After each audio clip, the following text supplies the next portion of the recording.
Krásný den, milí přátelé. Já vás vítám u dalšího pořadu Na vlně a dneska máme milého hosta, opět sršící nádhernou slovenštinou pro mě milovanou a tím je Mabjunga. Ahoj, já tě moc zdravím. Ahoj, ďakujem za pozvanie. Ahojte všetci. My jsme dneska vybrali takové jiskrné, vášnivé téma, ale k tomu se dostaneme za chvilku. Já bych se tě na úvod zeptala, tak jako se ptám všech na úvod, kým se dneska cítíš být? Protože já vnímám, že se to hodně mění. Mění se i ty nálepky, mění se ty naše úhly pohledu, ta slova. Tak kdo je dneska Map? No, stále som ešte asi najviac s tou mamou. Či človek chce alebo nechce, tak keď má tie deti, tak v podstate väčšina mojich životných tém sa točí okolo detí, ako si urobiť pekné poobedia, ako tým, že sú 4 synovia, tak ako si s každým tým synom. A vlastne ten čas sa vždy nájde, ale ako teda mať tú energiu, aby keď ma každý potrebuje, tak aby som vlastne mala ako keby na nich ten priestor, hej. Takže Mhm. v podstate celá moja práca doterajšia a v podstate aj kniha, ktorú som napísala, Alchymia ženy, tak je v podstate o tom, ako tá žena v dnešnej spoločnosti môže žiť aj svoje poslanie, aj partnerský vzťah, aj sa cítiť akože dobre a aby vlastne ešte ostávala energia na to, čo je proste pre každú ženu najdôležitejšie, teda najmä tá, ktorá je matkou, aby naozaj sa cítila, že tu môže byť pre tie deti, že má na nich tú energiu. Mhm. Lebo lásku si myslím, že máme všetky, ale skôr je otázka na tú energiu, teda či máme na Mhm. nich energiu ešte potom večer. No, ta energie, vlastně ten její příliv, odliv je jako ty vlny, co jsou za mnou. A ty vlny jsou dost často takové emoční vlny, vlny těch emocí. Tak se chci zeptat, jak to máš ty s vlnama emocí, jestli máš vlny a co to s tebou dělá, jak s tím třeba pracuješ nebo jak s tím žiješ? Mhm. Ako nádherný aj názov relácie, aj tie vlny za tebou, úplne ma to tak ukľudňuje a láka na ne vycestovať. Ty si také okno do našich snov a túžob teraz. No, tie emócie. Ja som teda veľmi emotívny človek a minule, keď sme sa tak s mužom ani nie že hádali, ale dačo sme ako tak zaiskrili a potom sme sa pýtali tak akože každý sám seba, alebo že čo by sme vlastne mohli zmeniť, že čo by Mhm. každý mal spraviť inak, aby k tomu nedochádzalo. A potom, keď som sa zamyslela nad sebou, tak hovorím, že no ja by som mohla tie veci tak akože neprežívať a nechcieť, ale vlastne kvôli tomu ma chceš. Ty si vždy hovoril, že ťa nebavia vlastne nudné ženy Mhm. a že vlastne to ťa na mne priťahovalo, že vlastne so mnou sa nenudíš. A keby ja som nemala furt nejaké vízie a furt nejaké túžby, tak by sme si tu tak v kľude dvaja sedeli. Takže takže vlastne tú moju vášnivosť neberem už ako nejaký tieň, ani tú svoju emocionalitu, proste mám v sebe trošku takej.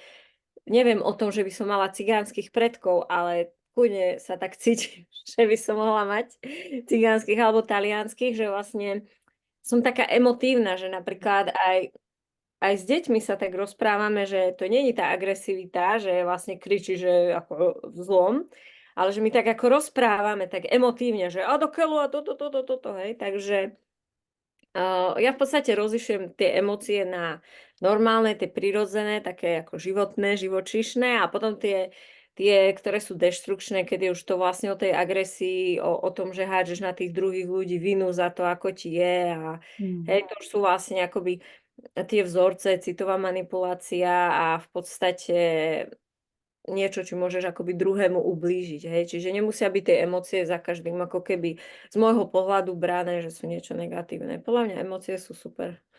Mhm. Děkuju. Mně teď tam ještě jde otázka vlastně, jak to dnešní téma totiž zní, jak vrátit do svého života a vztahu vášeň. To svého Tak života tam je jako o nastavila. nás. Prosím? Že ty už si to dneska nastavila do tejto krásnej témy, takže som sama prekvapená, že čo mi ide, ale proste ide to presne k tej téme, takže super. Pardon. Ne, dobrý. Mně se právě líbí, když ty otázky a odpovědi vlastně vyplynou z toho prostoru, vždycky z té přítomnosti. A Jak jsi tam říkala o těch svých 4 klucích, synech, tak mě tam vlastně ta vášeň a takové ty emoce a o tom projevu, jak jsi mluvila, tak mě tam jde otázka, jakoby emoce muže a emoce ženy, nebo takové to dovoluju si vyjádřit se, protože já se velmi často setkávám u žen a poslední dobou už máme jako s mužem klienty i muže, že nemohli se vůbec jakoby vyjádřit, jak chtěli. A pomalu se to teď mění. A ty máš 4 kluky. Jak to vnímáš? Tím určitě ty, jaká jsi, tak jim vlastně ukazuješ tu možnost vyjádřit se.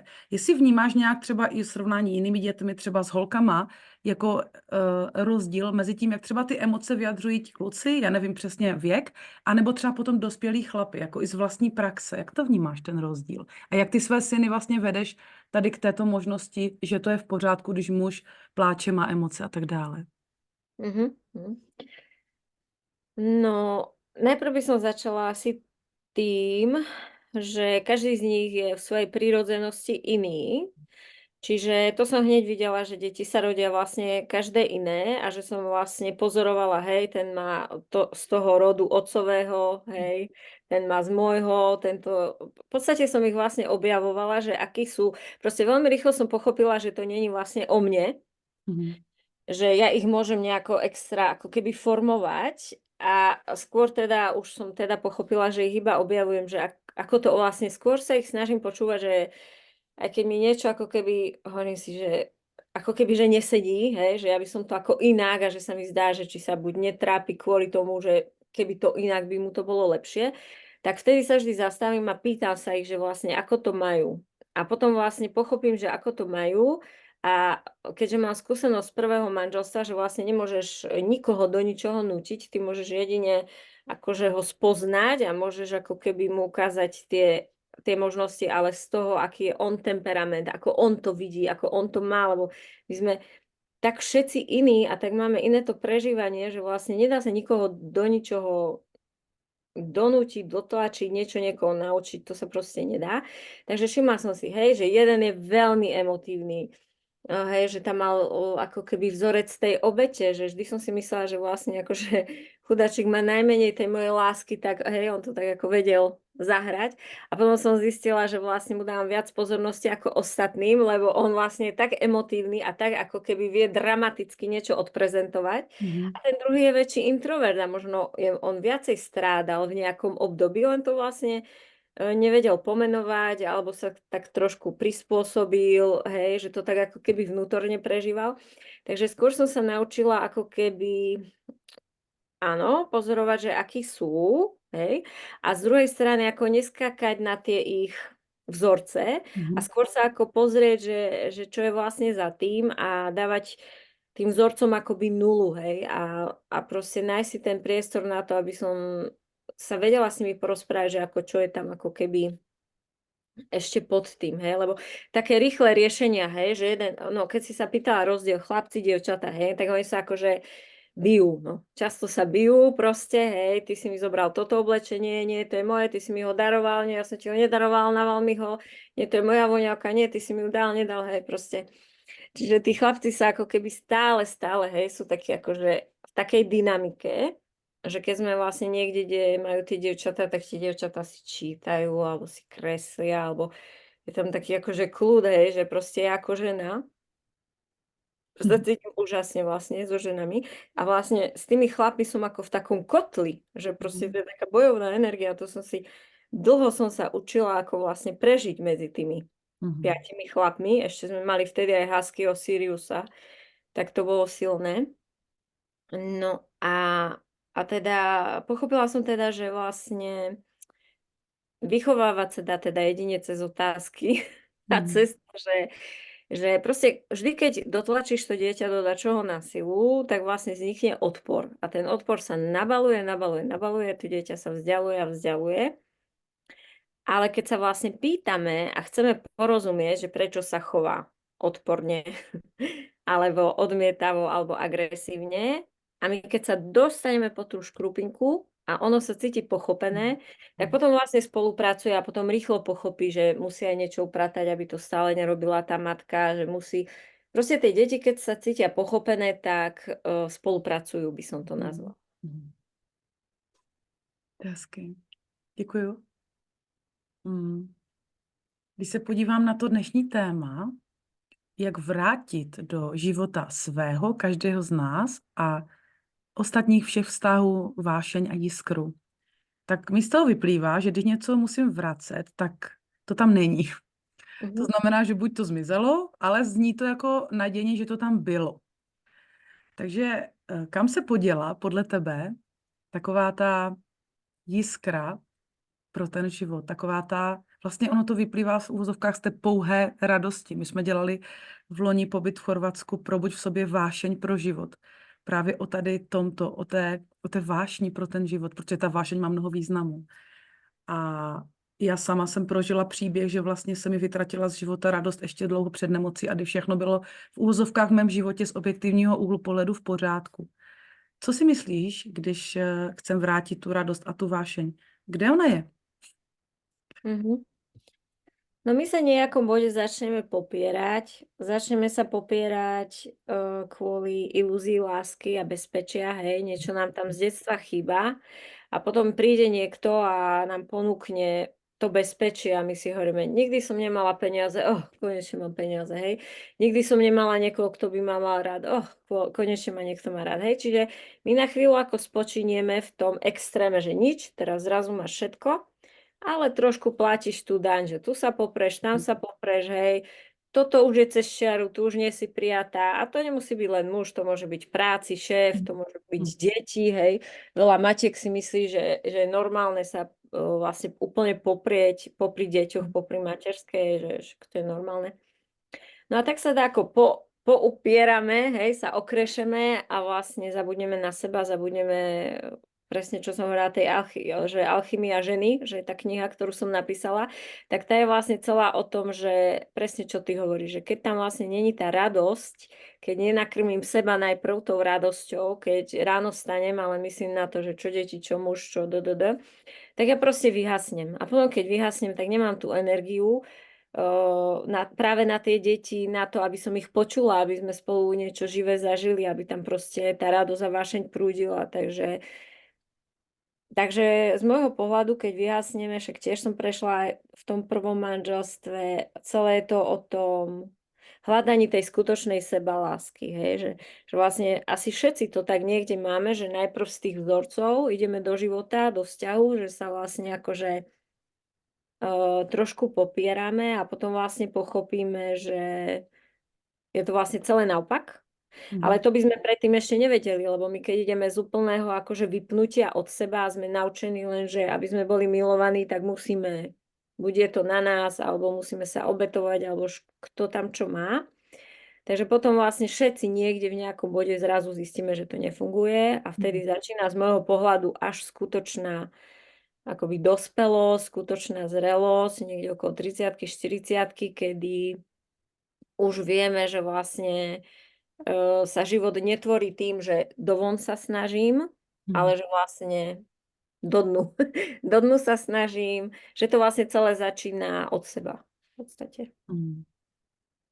Jak říkal Vladimír Kafka, zevnitř ven. Já to ráda používám tohle. A kdysi souzním úplně s tím, co říkáš, kdysi jsem to nechápala, co to znamená. A myslím si, že i často, ještě i dneska, mnozí z nás, abych nás, nebo aspoň sebe nevylučovala z toho my, protože si myslím, že každý jsme někde na cestě, i třeba trochu dál než naši klienti nebo někdo, až to tak je v pořádku, ale že si pořád myslíme, že přijde zvenku nějaký, nevím, jestli kašpárek to nazvat prostě, nebo nějaký záchránce, nebo nějaký spasitel, nebo někdo, kdo nám jako škrtne tou zápalkou a ta radost a ta jiskra a vlastně to vědomí té vzácnosti toho života, toho každého okamžiku se vrátí.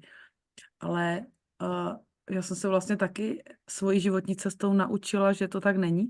A trvalo mi docela dlouho, než jsem si toho jakoby všimla, že to je že tam tu radost vůbec jako nemám. Jak jsi to měla ty? Jestli jsi měla někdy ten zlomový bod, kdy jsi zjistila, že to asi není úplně to, jak se chceš cítit, anebo to byl určitý postupný proces, řekněme, toho zvědomování si? Ja som to zažila asi dvakrát. No ja som mala taký model, že ja som sa v detstve akože nudila. Buď sme boli na dedine u Mhm. babky a keď som bola doma, tak tam bola taká odpojená depresívna prázdnota a veľmi dlho mi vlastne išiel ten čas a myslela som si, že to bude tak navždy. Čiže ja som tam potom mala vzorec, že a potom ja keď budem dospelá, tak ja budem vlastne všetko možné robiť, len aby som sa nenudila a nebola by som sama, Mhm. hej. Takže ja som potom vlastne zistila nedávno pred pár rokmi, že ja som tak zahltená, lebo ja vlastne tak žijem, že nemôžem mať na seba ani minútu zo strachu, aby neprišla tá depresia. Hej, Mhm. ale to bolo hlboko, hlboko, hlboko vo mne potlačené, až som vlastne to teda zmenila tiež cez chorobu, že sa nemám prehlcovať, že už nikdy nebude tá prázdnota, lebo som už nie som závislá od tých rodičov a od toho prostredia, že ja si tvorím to prostredie. Takže preto som sa zahlcovala. No ale teda prvý raz som na to teda prišla v manželstve, keď som vlastne bola vtedy na kurze Karajmy, vtedy robila kurzy a ona vlastne mala, ty vole, neviem, koľko mala vtedy rokov, ale určite aspoň 40 už mohla mať, alebo čo. Mhm. A Mhm. videla som, že už je to proste nie, že mladé dievča, ale zrelá žena a ona bola tak iskrivá, tak vášnivá. A hovorím si, ona má dačo, čo ja nemám, hej, že ja tu ako v tom paneláku s tým mužom, s ktorým raz za týždeň do Teska, raz za týždeň na kopec, hej, a to bol náš život, keď mali ísť do Prahy alebo tak, kde len do Maďarska, tak to bolo ako keď sme mali ísť na mesiac, hej. Čiže nič, nič sa nedalo proste s ním a vtedy som vlastne, ja pochopila, že tak nechcem žiť, takže som to vyplakala, že sa budem musieť rozvieť, že rozbijem rodinu, že vlastne akože, no, že rozbijem ten model rodiny, aj keď som teda Mhm. videla, že teda deti trpia v tom, lebo už sme sa teda veľmi hádali, najmä od momentu, keď som zistila, že tak nechcem žiť, že som sa začala prejavovať, kým som bola ticho a držala to, tak sme sa vlastne nehádali, ale bola som práve v tom popretí. A keď som sa začala prejavovať, tak začali tie hádky, takže to bol asi taký prvý moment. No a druhý moment bol, keď už som žila tento svoj vysnívaný život, ale ja som pochopila, že vlastne aj keď už som robila, lebo predtým som žila život s tým mužom, že veci, ktoré ma nudili, nenaplňali a sem tam boli tie veci, ktoré ma bavili aj v práci, to bolo v súkromnej škole alebo tak. No a potom, jak som zmenila svoj život, tak všetko ma bavilo.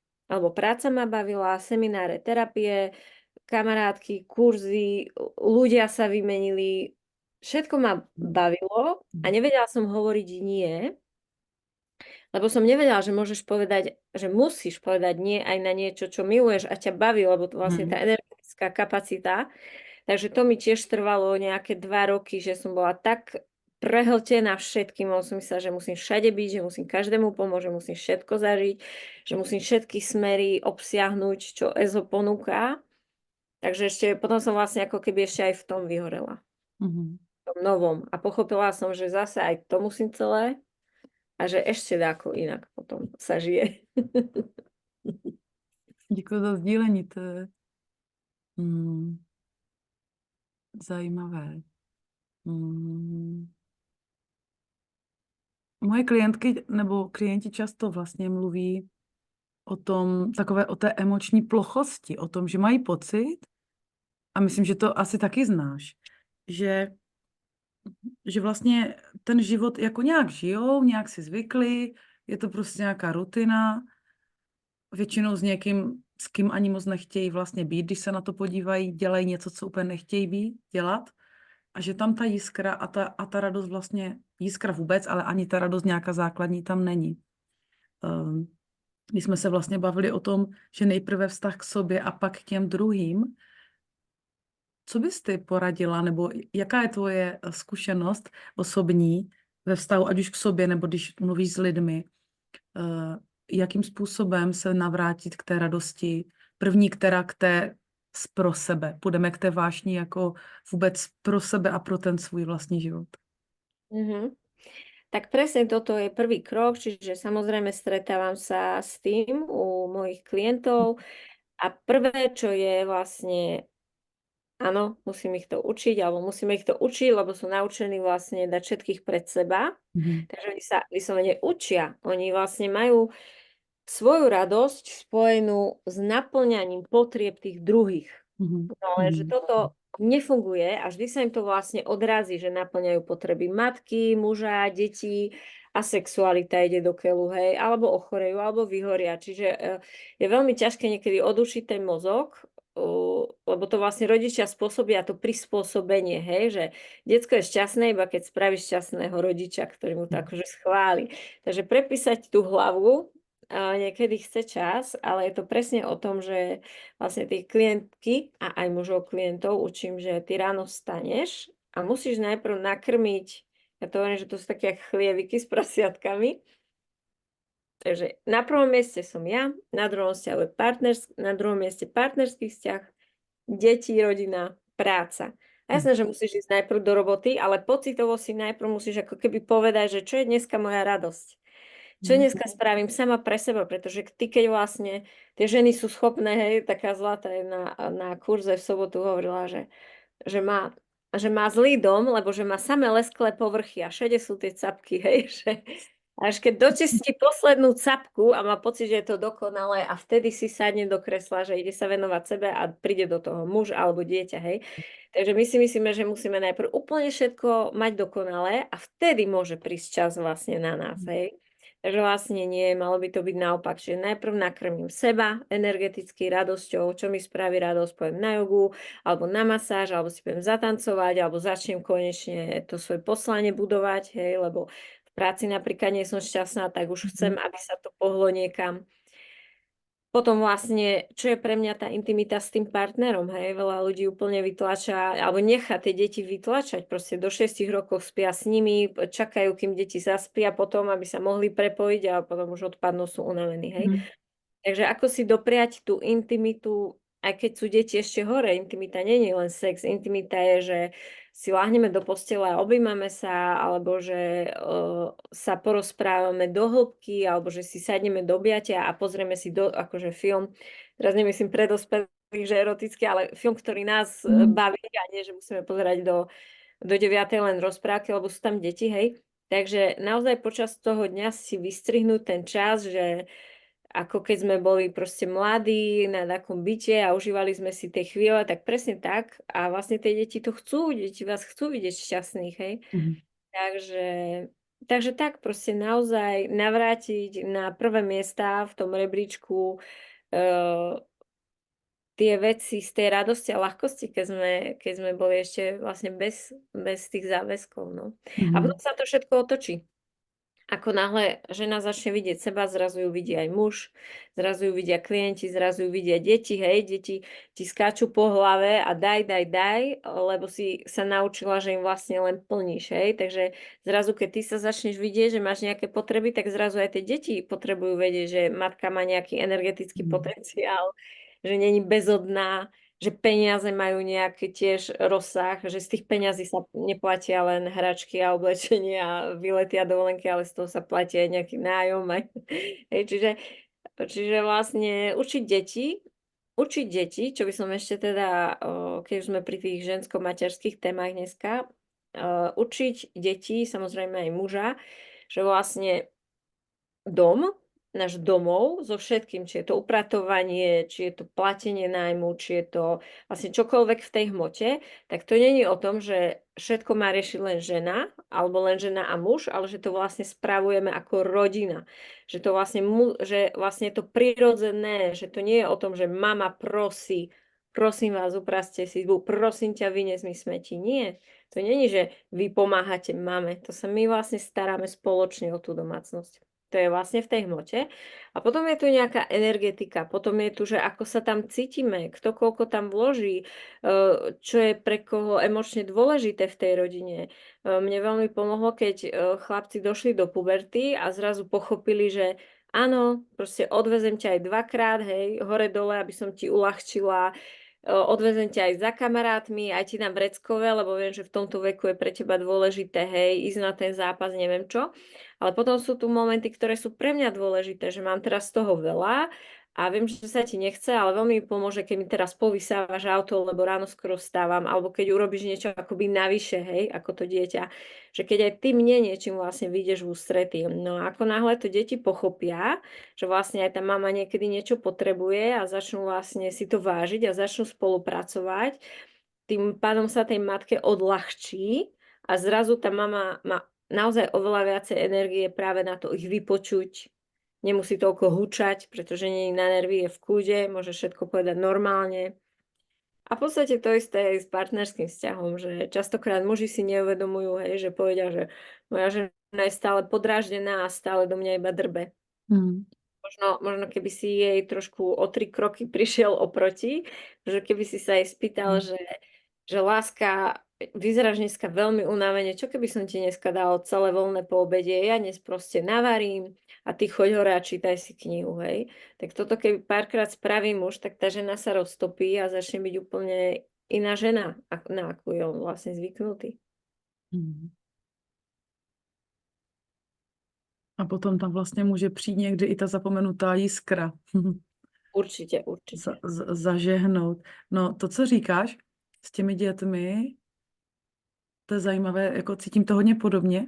Já to mám jinak v tom, že mám střídavou péči, máme, takže já týden ty děti mám a týden je nemám. Takže já to mám opravdu jako ty vlny, které jsou za mnou, jsou velmi mírné. Já mám úplně jiné vlny, protože když po tom týdnu přijdou, tak to je fakt jako tsunami chvilku, než se zase srovnáme a najdeme tu rovnováhu. Ale moc se mi tam líbí, jak si tam vlastně, jak jsi mluvila o tom, že to spravujeme ten dům, že se vlastně starám, že tvoříme to prostředí všichni, ať už na té hmotné úrovni ve smyslu, jak to tam vypadá, co tam dodělá, anebo té energetické. Když se takhle začneme chovat jinak k sobě a všimneme si potom, že se cítíme jinak, třeba jenom s tím ránem, jak se říká, s nějakým tím rituálkem, s nějakou malou změnou, tak se to potom, tak si to všimne i to okolí. A jakým způsobem se potom vlastně podle tvých zkušeností jako ta vášeň pro to, jako, že cítím se dobře ve svém těle, žiju vlastně tam, kde chci, s kým chci, v uvozovkách. Když jako si to tak nějak pospravujeme sami, jak se to projeví do těch ostatních vztahů, třeba i těch vzdálenějších. Ty jsi předtím zmínila, že se ti vyměnili ti lidi změnou i toho manželství a tady toho. A to je taky téma, které mě zajímá hodně. Jak to vlastně vnímáš ty vztahy? Protože ne každý úplně akceptuje to, že se najednou stáváme více sami sebou a že už se více napojujeme na sebe a že už se tak nepřizpůsobujeme a že umíme říct ne a umíme říct i ano. Jakou s tímhle máš zkušenost?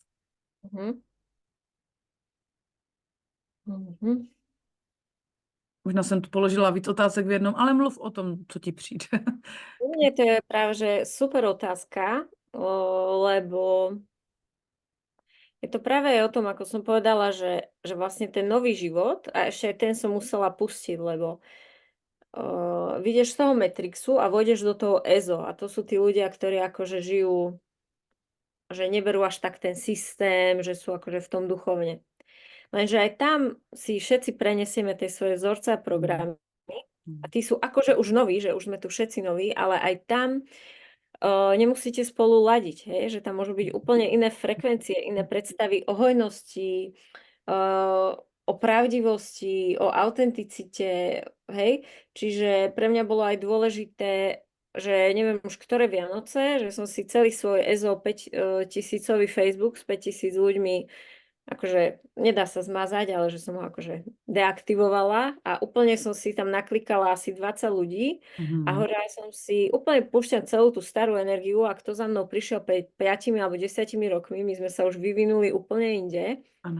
Nech si ma teraz naklikajú tí, ktorí so mnou teraz rezonujú, ako som sa ja zase v tom EZO zmenila a posunula, hej. Takže vtedy mi tiež úplne taká ťarcha spadla z pliec a dovolila som si úplne, že ja žijem teraz toto a že to nie je o tom, že by som tých ľudí nemala rada, keď ich stretnem niekde v meste, že si prajeme ľudský, ale že nemusíme spolu zdieľať ty kokos každý myšlienkový proces, to, aké máme hodnoty, proste každý nech si žije úplne inak tú svoju kvalitu života. a že mne sa už vlastne nechce nikomu nič vysvetľovať a vôbec sa mi nechce prispôsobovať a v podstate sa mi ani nechce, nie že nikomu pomáhať, ale nebaví ma proste, keď niekto chce len rozprávať, hej, a vlastne pomáhať cez tú hlavu, že on sa proste sťažuje, ty to musíš počúvať, potom mu to máš vysvetľovať. Vôbec. Že ja som sa už úplne ako som to pustila a stretávam sa vlastne s ľuďmi, ktorí si chcú pomôcť, lebo ktorí nechcú len kecať, ale chcú si pomôcť, tak tým vlastne ti zazdielajú pocit, tým zazdieláš hneď to a vlastne prebehne, hej, tá iskra, proste rozumiete si, ste na jednej vlne, pomáhate si, ale si pomáhate nie tak, že ty niekoho ako ťaháš a on sa na teba zakvačí, ale pomáhate si kťuk, kťuk, kťuk, kťuk, kťuk, hej, že je to vlastne presne ako tie vlny, je tam obrovská ľahkosť, takže ja si plne dovolujem, ako vždy som si dovolovala byť sama sebou, ale predtým skôr tak detsky. Najprv som bola pankáčka v puberte, hej, pankáči, no, robíš si, čo chceš, tá sloboda, hej, kašlem na systém, fuck off systém, pankáči, hej. Potom som vlastne ďalej bola sama sebou a nechápala som, prečo niektorí ľudia majú na mňa nervy, ale som bola ako také decko sama sebou, hej, že prekračuješ tie hranice, že je ti jedno, čo si kto myslí, však ty máš to dobré srdce, ale že bola som sama sebou, ale nevnímala som. Ja som teda reagovala na to, ako sa tí ľudia tvária a nerátala som s tým, že ľudia nie sú autentickí. Že sa nejako tvária, niečo ti hovoria, alebo vnútri sú v odpore. Že som bola ako také naivné dieťa, ktoré reagovalo na to, že oni sú vlastne strašne v pohode a zisťovala som, že vlastne ale ľudia nie sú vôbec v pohode, lebo oni ti nepovedia, že nie, keď cítia nie. Oni ti povedia áno, ale vlastne iba cítiš taký mierny odpor, alebo že to ide tak dostratená. Bola som taká ako dozmetená, niekde medzi 20 a 30. Tých 10 rokov som sa veľa o vzťahoch vlastne naučila, až som vlastne pochopila, že nemôže sa riadiť tým, čo ľudia hovoria, ale skôr tým, čo hovorí ich reč tela, alebo čo hovoria ich skutky, alebo ako hovoria o iných ľudí. Pochopila som, že proste musím čítať z ľudí z tých vedľajších ich aktivít. A tak som vlastne dozrela a som teda autentická, ale už nie tak akože návalovo, ale že už akože z tej zrelosti, že vnímam, čo z tej druhej strany prichádza a či to cítim sa tam otvoriť, či cítim tam spolupracovať, hej, ja tiež v spolupráci, čo môže pekne znieť, ale keď tam hneď necítim z brucha tú ľahkosť, tak do toho proste ani nejdem. To ma tiež život naučil, že nie každá super spolupráca je super spolupráca, aj keď priniesie peniaze, alebo priniesie, že sa ako človek zviditeľní, ale proste nie je tam tá radosť, je to proste o tých egách, je to zbytočné.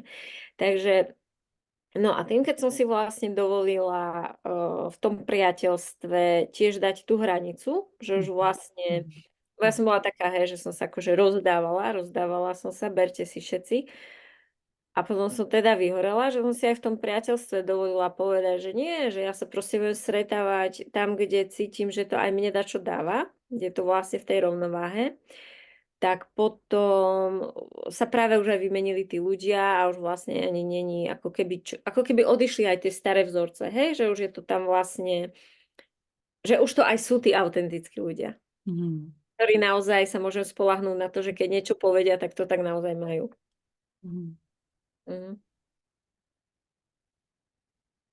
Děkuji za to, co říkáš. Já vnímám, že ta autenticita a ta otevřenost a určitá ta opravdovost je to téma, které tady s hosty často opakujeme. Je to prostě v tom poli, nebo nevím, jak bych to nazvala, nebo možná je to i tím, že je to pro mě třeba zásadní věc a i ti milí lidé, které si zvu, tak v tom v něčem to máme podobné a rezonujeme spolu. A ty jsi tam předtím zmínila ten přechod, když řeknu, z toho Matrixu do toho EZO světa. Někdy mám pocit, že ten EZO svět je taky trošku Matrix už i někde. Ano. To je jiné velké téma asi, ale mě teď tam jako jde otázka, jestli vlastně ta rovnováha mezi tím duchovním a tím hmotným, mezi tou hlavou a tím srdcem, jestli je to taky jako nalezání té rovnováhy, je to taky důvod nebo příčina toho, že cítíme v životě tu radost a vášeň, anebo ne. Protože ty jsi tam vlastně i zmínila, že je super nějaká spolupráce, když člověk třeba by mohl se zviditelnit nebo peníze, ale když už to necítí takzvaně z toho břicha, jak si hezky říká, nebo odkudkoliv potřebuje, tak do toho nejde. I přesto, že by, anebo už někomu, komu dříve neřekl to ne, tak už mu to řekne, protože ví, že ta jeho energie je ta vzácná komodita, ten čas. Hlavně, když třeba má cestou nějakou nemoc životní nebo nějaké prudké zastavení. Třeba já jsem to tak měla. Tak jestli z toho vyplynula ta otázka, jestli tam vnímáš, že to nalezání té rovnováhy mezi těmi dvěma světy vlastně je přímo úměrné tomu, jestli v životě máme tu jiskru a tu vášeň a cítíme tu radost. Mhm. Perfektná otázka. Je to presne téma, ktorej sa venujeme práve s mojou kamarátkou. Presne to tak mám rada, že potom z tých kamarátstiev vzniká spolupráca a zo spolupráce kamarátov alebo aj s klientov, prídu klienti, ostávame priatelia. A s touto kamarátkou už dlhšie riešime tú tému hojnosti, pretože vnímame, že práve v tom ezometrixe, ktorý sme si vytvorili, že sú dve extrémy. Bude veľmi silné odmietanie peňazí, že vlastne Ano. nemôžu brať za sprevádzanie a za akože ja to ako spirituálna práca, psychologicko-emocionálnu prácu by som to nazvala, že vlastne to sa má robiť zadarmo. A zase opačný extrém, hej, že vlastne čistý biznis, hej, že predám ti kúzlo, otvorím ti tretie oko, zažiješ hej, že zrazu si človek myslí, že niekto ti spraví čári mári a tebe sa otvoria všetky spomienky na milé životy, alebo zrazu sa začneš cítiť, že si proste špeciálna, hej. A proste brať za to akože enormné sumy, ktoré sú až zaťažujúce, hej, že človek sa zaťaží, aby si to mohol zaplatiť. Proste, hej, že vlastne až také akoby naivné, že niekto by ti mohol predať, že niekto by ti za peniaze mohol predať tvoje vlastné šťastie alebo tvoju vlastnú jedinečnosť, hej, že to vlastne neexistuje. To, čo ti niekto môže predať, je jeho čas, hej, že ti vlastne si zaplatíš za jeho energiu, že ti drží to pole, že ťa sprevádza vlastne k sebe, aby ty si to našiel, ty sám, aby si to rozpoznal, aby ty sám si vedel pomôcť, aby si zistil, kto si, a nie, aby si vlastne chcel byť ako niekto iný, hej, ako cez kopírák, že ja ti dám ústru a vy všetci podporujete vlastne to, čo ja. Takže ja osobne, a práve preto si dovolujem byť s tými ľuďmi, ktorí to majú podobne ako ja, pretože nech každý žije tak, ako to vlastne on cíti, nemá zmysel, aby sme sa vlastne pretláčali a vysvetľovali niekomu, aby to mal inak, ako to má. No a ja teda, ako to mám, tak ja vnímam, že pre mňa, pre môj život je presne táto rovnováha medzi spiritualitou, čiže medzi emocionalitou, medzi to, ako sa cítim a tou hmotou. Tá rovnováha je vlastne pre mňa veľmi kľúčová, lebo je to vlastne jedno ovplyvňuje druhé. Zažila som za tých 15 rokov, čo robím s ľuďmi, veľa sklamaní a zranení z toho, že nastúpili na spirituálnu cestu a odmietali vlastne peniaze a skončilo to, že prišli o domov, alebo proste vyhoreli, alebo choroby, že proste jednoducho išli tak dole tým, že odmietali tú hmotu, pretože tá hmota je v podstate len realizácia energie vo fyzične. Je to len naša energia. Čiže keď si nevážime alebo odmietame peniaze, my vlastne odmietame hodnotu našej vlastnej energie. Proste keď musím drieť, aby som mala proste terapiu za 15 €, tak koľko musím odrobiť, koľko ja klientov musím zobrať, aby som prežila, zaplatila si účty, obedy a neviem čo, a potom mám prísť k deťom a skade mám brať energiu na to, aby som im navarila a nebodaj sa s nimi rozprávala, hej. Takže jednoducho pre mňa je úplne kľúčové v tej práci, ktorú robíme, vedieť tú cenu nastaviť tak, aby sme to vlastne mohli robiť. Ja tým, že som vlastne bola dlho podhodnotená, lebo som stále myslela na tých, ktorí nemajú peniaze, ktorí si to nemôžu dovoliť, a potom som zistila, že nemôže si dovoliť terapiu, ktorá mu vlastne pomôže k tomu, aby sa nemal chuť zabiť alebo rozviesť, ale na to, aby mali hej, do Chorvátska, tak na to má. Hej, že vlastne niekde je to akoby tiež tá optika. No a teda potom ma to presne tá choroba zastavila a ja som rok nemohla robiť terapie. A tí ľudia, ktorí cítili, že ja ich mám aktivovať, že vyslovene chceli ísť ku mne, tak smola, nemohli sa ku mne dostať, pretože vo mne nebola ani štipka energie. Ja som sa len pozerala na človeka a mne už bolo na zvracanie z toho, jak som bola vyprahla, vyrozdávaná. Už som vlastne nemala, ja by som v hlave mohla, ale ja som nemala už z čoho, hej, ako keby. Takže tam prišiel ten veľký reštart a to úplné prenastavenie tej práce, aj bodu, z ktorého vlastne potom sprevádzam, že už to nebolo o stávaní sa, ale naozaj o tom držaní priestoru a vlastne sprevádzaní ľudí k ich vlastnej vlastne vnútornej energii. No a s tým súviselo práve aj nastavenie si ceny za terapie, čiže ich robím menej a tým pádom ich robím rada. Teším sa na tých ľudí, tečie cez mňa energia, keď sme spolu, vyživujem a každé jedno stretnutie, pretože nejdem cez svoju hranicu. Děkuju. Já to vnímám podobně a měla jsem to i podobně, nebo mám. A opravdu ta hmota je někdy jenom v vozovkách jako odraz toho našeho vztahu k sobě a té naší sebelásky. Byť to slovo je takové zprofanované, všichni o tom mluví, ale pořád mám pocit, že vlastně úplně nevíme, co to je v praxi konkrétně. Co bys poradila někomu, kdo cítí, že ta radost prostě není a jak tady o tom mluvíme, tak si říká jako jiskra, jako co to je, nějaké světlo, nějaká jako vášeň už vůbec, kdo jako úplně první krok, úplně jako počáteční nějaký maličký vstupek, nějakou úplně změnu, maličkou změnu myšlení, když ještě dneska by to chtěl udělat jinak. No, dovoliť si to ešte, hej. Častokrát žena má napríklad 60 rokov, je nešťastná vo vzťahu a myslí si, že už tak vlastne musí dožiť, že už je vlastne neskoro.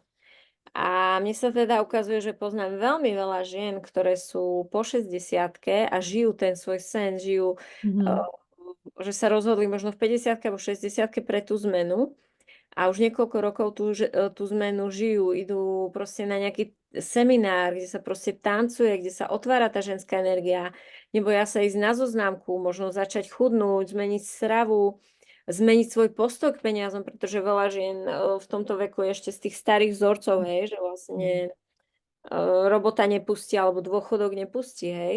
Zrazu, keď prídu na terapiu, zrazu zistia, že aha, ale ja môžem popri tej práci ponúknuť opatrovanie raz za 2 týždne, alebo môžem raz za 2 týždne ísť po obede niekomu upratať a zrazu mne tu ostáva kôpka peňazí, ktorú môžem investovať na svoje radosti. Môžem si kúpiť bubon a ísť v sukni dať bubnovať na bubnovačku, alebo môžem ísť proste na nejaký tanečný alebo na nejaký kurz. Teraz je veľmi populárne kraniosakrálna terapia alebo access bar a za mňa to sú techniky, ktoré môže robiť hockto. To môže robiť, sa naučiť babka, ktorá to bude robiť svojim vnúčatám alebo svojim deťom. Cez ňu pretečie tá energia, to neznamená, že každý sa má stať terapeutom, ale to sú nástroje, ktoré práve táto práca s energiou, veď všetci sme unavení, zostresovaní, majú vyčerpané tela, hej. Potom zvukoterapia, kryštálové nástroje, hej, to sú veci, ktoré už z môjho pohľadu by mohli byť kľudne v každej domácnosti a namiesto toho, že večer kúkame telku alebo pečeme koláče a prežierame sa, tak si správame doma sound healing alebo sa pomasírujme. Babička, dceru, dcera, dieťa a vráťme to prirodzené, hej, dotýkať sa, veď ženy boli šamanky, ženy boli vedmy, však ženy rodili so svojimi mamami a babkami, takže z môjho pohľadu každá žena, ktorá sa prebudí práve aj v tom vyššom veku, to nie je o tom, že sa musí stať neviem kým, ale len keď tie nástroje donesie do toho súkromného života a začne pretvárať tú každodennú realitu s tými blízkymi, tak sa proste začnú diať úžasné veci. A zároveň tým, že ona ožije, že začne proste robiť nejaké zmysluplné veci, ktoré ani hlava nebere, ani si nevedela predstaviť pred 2 rokmi, že by toto žila, že by takých ľudí stretla, tak je to práve otvoriť tú vášeň do života, začne sa mať rada, začne mať rada svoje telo a môže prísť vlastne ten partner. Lebo ja stále tvrdím, že pre každého, a je úplne jedno, či je malý, či je vysoký, či je nízky, či je chudý, či je pri sebe, či je proste akýkoľvek má vek, pre každého sa tu vlastne nájde ten jeho pár. Vždy. To sa mi vždy potvrdilo, že Mm. keď sa tomu človek otvoril, tak človek by neveril, že ako, ako ľahko môže prísť tá blízka duša, s ktorou už môže žiť tú plnosť. Souhlasím a jsem v té fázi, mám to prožito, takže je to tak. Mně se líbí, jak mluvíš o těch ženských vlastně setkáních, o té přirozené vlastně komunikaci a té tvorbě těch žen, tak mi tam k tomu jde ten tvůj červený stán, ten tvůj název. Ač nevím, jak vznikl, tak mně přijde, že jo, protože i ten film existuje a vlastně tady ta podstata, ta myšlenka toho. A jak jsi mluvila o tom dotyku a o takové té změně v té každodennosti, třeba jenom někdy stačí fakt vypnout tu televizi a jít se zeptat někoho, s kým žiju, jak se cítí, jo, třeba. Jenom to někdy stačí. Tak já mám taky tu zkušenost, jak děláme živé akce, že lidé, co teď jako ocení a co potřebujeme všichni a co vyživuje i ty lidi, co přijdou, ale i nás, co tam jsme s nimi, tak je jenom někdy vytvořit ten prostor pro to, aby tam mohl jakoby zaznít nějaké slova, abychom mohli naslouchat a být nasloucháni. To často jako cítím jako nějaký deficit, že nikdo neposlouchá lidi každého věku, jak si řekla. A potom ten dotyk a ten kontakt. Že to jsou vlastně úplně přirozené základní věci, které třeba ty civilizace, kterým my říkáme, jak jim to říkáme, těm domorodcům, primitivní, že vlastně oni tohle dělají. Takže otázka je, kdo je primitivní, že? Takže to mi tam jde k tomu, co ty říkáš.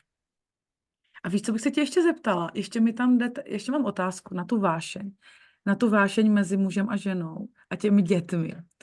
Jak to máš ty? Jaký je tvůj názor? Jak jsi předtím hezky říkala, že vlastně první jsem já, pak je vztah s mužem, pak jsou děti. Jak nenechat vyhasnout ten intimní život i ve chvíli, kdy jsou doma ty děti? A řekněme, že ty děti už nejsou úplně malé. Jaká je tvoje zkušenost mluvit s dětmi o tom, že otec s matkou nebo matka s partnerem nebo otec s partnerkou, to je vlastně jedno, že vlastně nejsou ještě úplně do starého železa a že mají nějaký intimní život. A že je to vlastně za mě jako přirozené a v pořádku, když oni to vidí. Jaká je tvoje zkušenost s tímto? No, ja keď robím terapie, Mhm. tie klasické, regresné, že ideme tam vlastne do detstva, tak jedno z najviac, čo deti bolo, keď si vlastne tí rodičia ubližovali, keď sa nemali radi, keď sa ignorovali. A jeden z tých hlavných obrazov, ktorým im už prináša úľavu, je vidieť, že sa mama s otcom vedia rozprávať o pocitoch, že si jeden druhého vážia, že sa majú radi, že sa vedia objať, že sa vedia pohľadkať. Takže už to, keď si uvedomíme, že to, že tie deti nás pozorujú a oni sa vlastne učia od nás, že ako vlastne ten vzťah má vyzerať. Takže ja ešte akože možno od veci, ale veľmi, veľmi by som sa odporúčiť extrémne veľmi v tejto dobe. Všetci, čo ste rozvedení, aby ste pred svojimi deťmi prejavovali úctu na svojich ex-partnerov, aj keď vás možno vytačajú do šialenstva, ale tie deti ich majú za bohov. A ja proste vidím na mojich deťoch, ako je, lebo prví dvaja synovia sú z prvého manželstva a títo dvaja sú s Igorom, ale všetci štyria žijú s nami. Ja vnímam, aké krehké a dôležité je pre tých mojich prvých synov, ako ja hovorím o ich otcovi, hej, a že keď prejavím nejakú lásku alebo úctu k ich otcovi, ja vidím úplne, ako oni sa ukludňujú a ako veľa sa v nich vlastne mení. Takže tie vzťahy naše partnerské sú pre tie deti veľmi dôležité a vytvárajú zároveň klímu. Veľa ľudí si myslí, že zahráme si pexeso a sme vlastne šťastní a ideme do zoo, ale nespíme spolu už pol roka. Tie deti to cítia. Tie deti oveľa, oni to vidia, že to je hra, alebo že deti, že im tam robíte akože animátorov, ale pre nich je dôležité, že oni vidia do vás, ako že žijete spolu ako brat a sestra, alebo že sa už vlastne nenávidíte, lebo sa odmietate tie svoje potreby, hej. Ona neznáša sex, on proste je dlhodobo odmietaný, alebo naopak, on má veľmi rýchlu ejakuláciu, ona už je dlhodobo neuspokojená a neriešite to. Takže vy si nemyslíte, že to tie deti nevidia. Tie deti je oveľa viac dôležité, aby ste ich odložili na tie 4 dní k babke, aj keď sú malé, a išli niekde na tantrický alebo partnerský kurz si poriešiť tie veci, kde trošku vojdete mimo komfortnej zóny a proste takto sa to dá vyliečiť, keď sa preto rozhodnete. A ste sa preto rozhodnúť, že už nechcete žiť ani nechcem použiť to slovo, tú Mhm. rôznu. Proste je to strašné, keď niekto v tom vzťahu má neuspokojené potreby a hovorí si stále, keď deti odrastú, lebo deti, lebo deti, lebo deti. No. A Mhm. deti, keď vyrastú, tak si budú riešiť, prečo tá mama nehľadala to svoje šťastie, prečo ten otec nebol šťastný, čo si najviac želáš v detstve, vidieť svojho otca šťastného. A musím říct, že je to, je to tak i v případě, kdy vlastně to partnerství tvoří, tak třeba jak je to u nás, děti, já a partner, který není jejich otec, jo, vy taky vlastně. A je to v něčem jako samozřejmě jiné, zvykání, je to, ještě to není tak dlouhé, je to jiné. Ale zároveň oni už jsou v tom věku, tak se tak jako chichotají a jako je to jasný, že jo. Ale zároveň, když jsem s nima potom mluvila, nebo když byli ochotní více o tom mluvit, anebo oni to, jak ty říkáš, cítí, tak jim je to jako jasné, protože vidí, že ta matka je spokojená a šťastná. A to já si myslím, že úplně stačí. A počkat jenom na chvíli, kdy oni o tom třeba i chtějí mluvit, jo. Dcera moje mi říkala, mami, mně to je jasné, když jsem přišla dřív domů nečekaně, ale říkala jsem si, že jste po té akci unavení, takže můžu přijít, jo. A takové věci. A že potom, když už vlastně, když jim ukazuje, že to je vlastně normální, protože mě často vnímám a říkají mi to i lidi, mám i zkušenost jako vlastně osobní, že ty rodiny, ze kterých scházíme, jsou jako takové prudérní, víš, že vlastně, že tam, jak je to srdce je zavřené a ty emoce, tak vlastně i to, že existuje nějaká sexualita a nějaká přirozenost, mezigeneračně se vůbec o tom nemluví a je to všechno úplně takové nějaké divné téma. To je zase celé, myslím, velké téma na jindy, ale k té vášni to patří. Takže vnímám to stejně jako ty, že těm dětem vlastně ukazujeme jenom ten vlastně vzor a že ve výsledku jde jenom o to, jestli ti partneři nebo rodiče jakoby září spolu a jsou šťastní a ty děti to vnímají. Súhlasím. Když se tě, Map, zeptám, co je tvůj dar, jak to vnímáš poslední dobou, co vlastně ten vesmír skrze tebe tady chtěl vytvořit? Mhm. Tak asi by som povedala dve veci. Jedna, čo určite vnímam, je dar vidieť do vzťahov. To som od detstva videla, aj na rodine a tak konštalačne vedela som, kde není sexualita žiadna. Proste videla som to, že prečo sa trápia viac ako tí dospelí okolo nich a vždy ten čas to potvrdil, hej, že ako to bolo. A preto aj teraz vlastne vidím, hej, keď prídu tí ľudia na semináre alebo tak, tým, že do toho vidím, tak viem im pomôcť, že treba len trošku tie ozobené koliečka potočiť a zrazu všetko ide, pretože tí ľudia sa ľúbia, len sa vlastne narážajú do seba tie ich vzorce, hej, že obaja sa snažia a proste nezapadá to. A len trošku, keď tam príde toho pochopenia, prečo sa ten druhý ako keby chová, z akých tých svojich zranení, tak keď sa tí ľudia na tých najhlbších úrovniach pochopia a trošku len sa naučia komunikovať, tak zrazu to proste ide.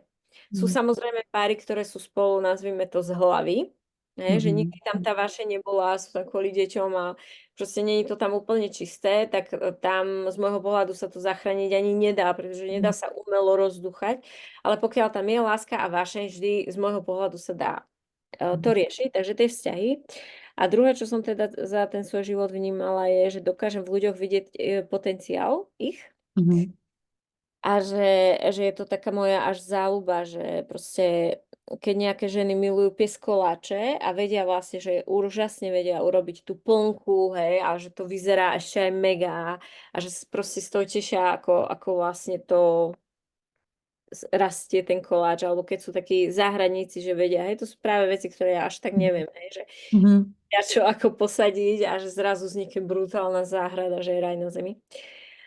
Tak ja takto vidím akoby do ľudí, že vlastne vidím ten ich potenciál a viem akoby ešte skôr ako oni častokrát, že na mňa to takto svieti a ja ich viem len trošku akoby naviesť, ťuk, ťuk, ťuk, ťuk, ťuk, ich tak akoby a oni vlastne naskočia, hej, to ako keď učíš bicyklovať, že proste trošku mu podržíš ten bicykel a vlastne pustíš ho toho jeho cestou a to vlastne mne robí obrovskú radosť, hej, že presne, ak niekto pozerá na tú záhradu a na to, čo vypestoval, tak ja potom pozerám, že ten človek akože sa rozžiaril a že žije tú svoju autenticitu. To mne vlastne robí obrovskú radosť. Mhm. Ale to súvisí potom aj, že pozerám tie relácie o prerábky bytov, vieš, že ten starý hnusný byt a potom vlastne ako nádherne to spravia, alebo tí ľudia, čo sú veľmi tuční a majú to, že nevedia to zlomiť roky a potom to zlomia, ale tam nejde o to, že sú krajší, ale ide o to, že zrazu vidno, že sú šťastní. Hej, to je ako sa vlastne vyliečili, že žijú ten potenciál. To je krásné to slyšet, já mám úplně stejný dar, takže když to někdo tak popíše slovy, jako vidět ty lidi ještě tam, kde oni vůbec nemají představu, že by mohli taky jít. A je to úžasné, když ti přijde někdo, že a začne mluvit a ty přesně víš, že tam, kde je, jako vůbec to není to, proč tady přišel a jenom to naťukneš a ten člověk se úplně, někdy se i rozpláčou ty ženy, protože oni to vědí v hloubce. Oni ví, že mají být vlastně jinde, že cítí to, že vlastně to nedá, že to je jedna moje vlastně učitelka i kamarádka říká, Simonka Šormová, že vlastně, když nepoužíváme své dary, že to je jako pýcha. A ještě mě napadlo, jak jste řekla předtím to slovo plnka, nebo jak, to je náplň slovensky? Jak jsem mluvila o těch koláčích. Ja? Jo? Jo. To se mi líbí. A ještě si řekla jedno předtím těrcha, myslím, a to je asi tíseň, že? Na srdci si říkala. Nevíš? Ťažoba? Tíseň, ano, jakože to je těžké. Jo, jo, jo. To je Asi je. boží, ta angličtina. Angličtina ne, ta slovenština. Já ti moc děkuju za dnešní rozhovor. Myslím, že jsme se dotkli mnoha témat a inspirovali i diváky a posluchače.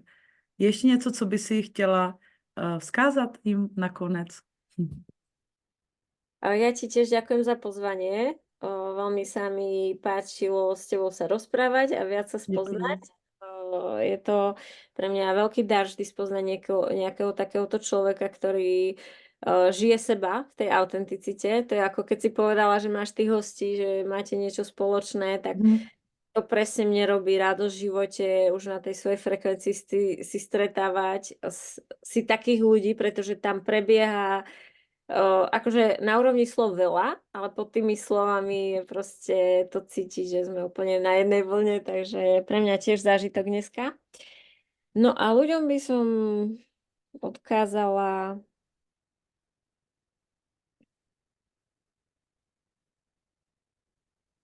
iba tak mi teraz prišlo, že aký vieme byť vlastne empatickí k tým druhým, že ako ich vlastne vieme prijať, ako keď majú niečo ťažké, tak presne vidíme, že nech na seba netlačia, že nech sa len, či už sú to deti, muži, kamarátky, že vlastne sú dosť takí, akí sú, že už to, čo teraz dokázali oproti tomu, čo žili v detstve, hej, napríklad tí dospelí, alebo proste, že to, že žijú normálny, pokojný, láskyplný život, že to je vlastne všetko, že není nutné proste mať neviem aké ciele a že vlastne ako veľmi na seba všetci tlačíme a že proste ako vieme dať tú oporu tým druhým a ako ich vidíme, že by sa vôbec nemuseli trápiť, keby si dovolili proste si užiť seba tak, ako sú, tak aby sme toto vedeli dať aj sebe.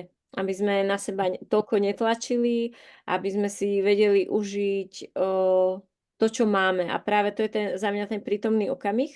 To je to, ako sa ukotvíme do toho, kde sme. Ty ma vidíš? Ano. Dobre, asi tak to volal, tak ma vyplo. Takže aby sme boli takí láskaví a chápaví aj k sebe. Aby sme proste na seba netlačili a vedeli si užiť proste také kľudné dni, že sme v poriadku, tak ako sme. Děkuju. Podepisuju a děkuju. Někdo ti volá? Děkuju. Tak ďakujem veľmi za pekne. pozornost. Naším dnešním hostem na vlně byla Map Junga. Ahoj Map a s vámi, milí diváci, se těším u dalších vysílání. Mám pro vás další skvělé hosty, které vám neprozradím, abyste se těšili. Mějte se krásně. Ahojte, ďakujem.